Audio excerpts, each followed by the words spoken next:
जय हिंद। स्वागत है साथियों आप सभी का एमपीजी के स्टडी में। साथियों आज मैं आपके लिए एसएससी जीडी एग्ज़ाम 2025 से संबंधित महत्वपूर्ण प्रश्न लेके आ गया हूं। तो चलिए साथियों शुरू करते हैं आज के वीडियो को। क्वेश्चन है, वरिष्ठ नागरिक बचत योजना के लिए अधिकतम जमा सीमा कितनी बढ़ाई जाएगी? तो कितनी बढ़ाई जाएगी साथियों? ये बढ़ाई जाएगी 15 लाख से 30 लाख के बीच। कितना? 15 से 30 लाख। वरिष्ठ नागरिक बचत योजना के लिए अधिकतम जमा सीमा 15 लाख से 30 लाख के बीच बढ़ाई जाएगी। तो क्वेश्चन नंबर 1 का सही जवाब क्या हो जाएगा? Option C. बढ़ते हैं साथियों अगली क्वेश्चन की ओर। क्वेश्चन नंबर 2, निम्नलिखित में से किसे पुनर्निर्माण और विकास के लिए अंतर्राष्ट्रीय बैंक के रूप में जाना जाता है? तो किसे जाना जाता है? तो ये जाना जाता है साथियों वर्ल्ड बैंक को। किसको? वर्ल्ड बैंक को। वर्ल्ड बैंक को पुनर्निर्माण और विकास के लिए अंतर्राष्ट्रीय बैंक के रूप में भी जाना जाता है। तो क्वेश्चन 2 का सही जवाब क्या हो जाएगा? Option D. बढ़ते हैं अगली क्वेश्चन की ओर। क्वेश्चन नंबर 3, रक्षा बजट को पिछले वर्ष की आवंटन 2.25 लाख करोड़ से बढ़ाकर 2023-24 के लिए कितने करोड़ कर दिया गया था? तो कितना कर दिया गया था साथियों? तो ये कर दिया गया था 5.94 लाख करोड़। कितना? 5.94 लाख करोड़। रक्षा बजट को पिछले वर्ष की आवंटन 5.25 लाख करोड़ से बढ़कर 2023-24 के लिए 5.94 लाख करोड़ कर दिया गया था। तो क्वेश्चन नंबर 3 का सही जवाब क्या हो जाएगा? Option A.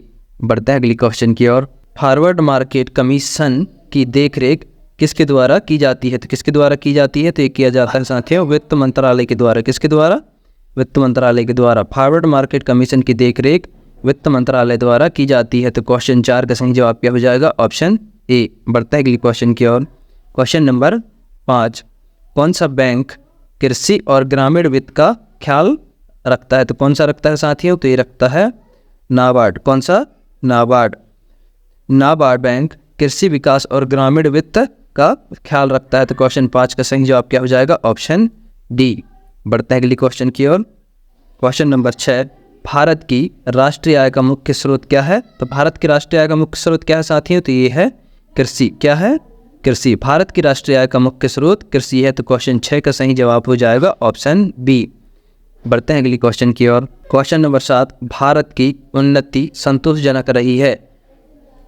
भारत की उन्नति संतोषजनक रही है तो किसकी वजह से रही है साथियों? तो ये रहा कुल राष्ट्रीय उत्पादन में बढ़ोतरी के संबंध में। किस संबंध में?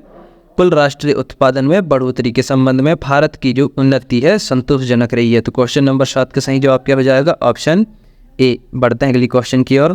क्वेश्चन नंबर 8, भारत में राष्ट्रीय आय की गणना एक समस्या है। क्वेश्चन कह रहा है दोस्तों भारत में राष्ट्रीय आय की गणना एक समस्या है। तो क्या है साथियों? ये किसकी वजह से समस्या है? असंगठित क्षेत्र। किसकी वजह से? असंगठित क्षेत्र की वजह से।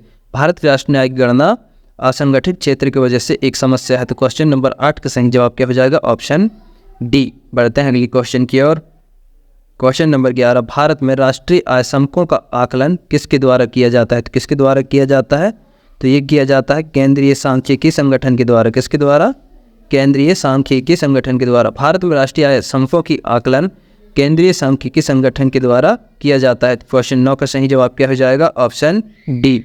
बढ़ते हैं अगली क्वेश्चन की ओर। क्वेश्चन नंबर 10, आर्थिक विकास का सबसे अच्छा सूचकांक किसके द्वारा प्रदान किया जा सकता है? तो क्वेश्चन कह रहा है कि आर्थिक विकास का सबसे अच्छा सूचकांक किसके द्वारा प्रदान किया जा सकता है? तो किसके द्वारा प्रदान किया जाता है साथी? किया जा सकता है तो ये किया जा सकता है प्रति वर्ष प्रति व्यक्ति वास्तविक आय में वृद्धि। किसके द्वारा प्रदान किया जाता है? प्रति वर्ष प्रति व्यक्ति वास्तविक आय में वृद्धि की वजह से प्रदान किया जा सकता है। आर्थिक विकास का सबसे अच्छा सूचकांक प्रति वर्ष प्रति व्यक्ति वास्तविक आय में वृद्धि द्वारा प्रदान किया जा सकता है। तो क्वेश्चन नंबर 10 का सही जवाब क्या हो जाएगा? Option B. बढ़ते हैं अगली क्वेश्चन की ओर। क्वेश्चन नंबर 11, प्रेशर कुकर में खाना जल्दी पकता है यह क्योंकि इसमें क्या होता है साथियों? इसमें होता है उच्च दाब के कारण पानी का क्वांथा ऊपर आ जाता है। क्या होता है? उच्च दाब के कारण पानी ऊपर की ओर आ जाता है, इसलिए खाना जल्दी पक जाता है। तो क्वेश्चन 11 का सही जवाब क्या हो जाएगा? Option C. बढ़ते हैं अगली क्वेश्चन की ओर। क्वेश्चन नंबर 12, निम्नलिखित में से किसकी विशिष्ट ऊष्मा सबसे अधिक होती है? तो किसकी होती है? तो ये होती है साथियों पानी की। किसकी? पानी की। निम्नलिखित में से पानी की ऊष्मा सबसे अधिक होती है। तो क्वेश्चन 12 का सही जवाब क्या हो जाएगा? Option C. बढ़ते हैं अगली क्वेश्चन की ओर।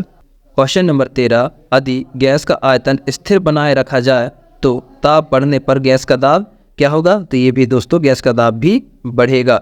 यदि गैस का आयतन स्थिर बनाए रखा जाए तो ताप का बढ़ने पर गैस का दाब भी बढ़ेगा। तो क्वेश्चन 13 का सही जवाब क्या हो जाएगा? Option C. बढ़ते हैं अगली क्वेश्चन की ओर।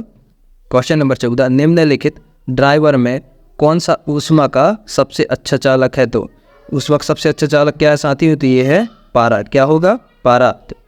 निम्नलिखित ड्राइवर में ऊष्मा का सबसे अच्छा चालक पारा को माना जाता है। तो क्वेश्चन नंबर 14 का सही जवाब क्या हो जाएगा? Option B. बढ़ते हैं अगली क्वेश्चन की ओर। क्वेश्चन नंबर 15, ध्वनि का चाल अधिकतम होती है। ध्वनि की चाल अधिकतम किस में होती है? तो ये होती है ठोस में। किस में? ठोस में। ध्वनि का चाल अधिकतम ठोस में अधिक होती है। तो क्वेश्चन नंबर 15 का सही जवाब क्या हो जाएगा? Option C. बढ़ते हैं अगली क्वेश्चन की ओर। क्वेश्चन नंबर 16, वायु में ध्वनि का वेग होता है। तो वायु में ध्वनि का वेग क्या होता है?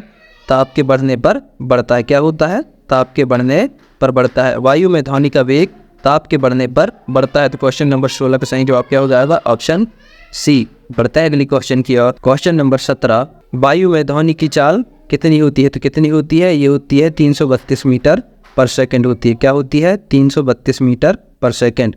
वायु में ध्वनि का चाल 332 मीटर पर सेकंड होती है। तो क्वेश्चन 17 का सही जवाब क्या हो जाएगा? Option C. बढ़ते हैं अगली क्वेश्चन की ओर।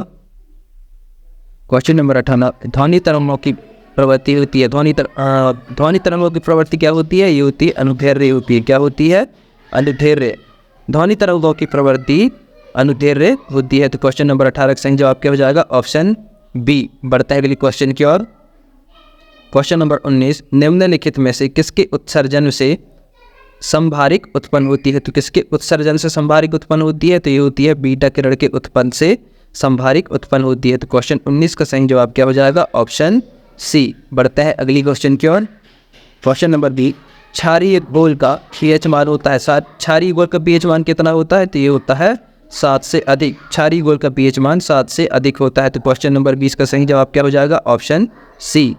साथियों आज की वीडियो को यहीं समाप्त करते हैं। साथियों वीडियो पसंद आए तो वीडियो को लाइक कमेंट शेयर करें और चैनल में नए हैं तो चैनल को सब्सक्राइब करना ना भूलें। मिलते हैं साथियों एक नई वीडियो के साथ। तब तक के लिए जय हिंद, जय भारत, वंदे मातरम।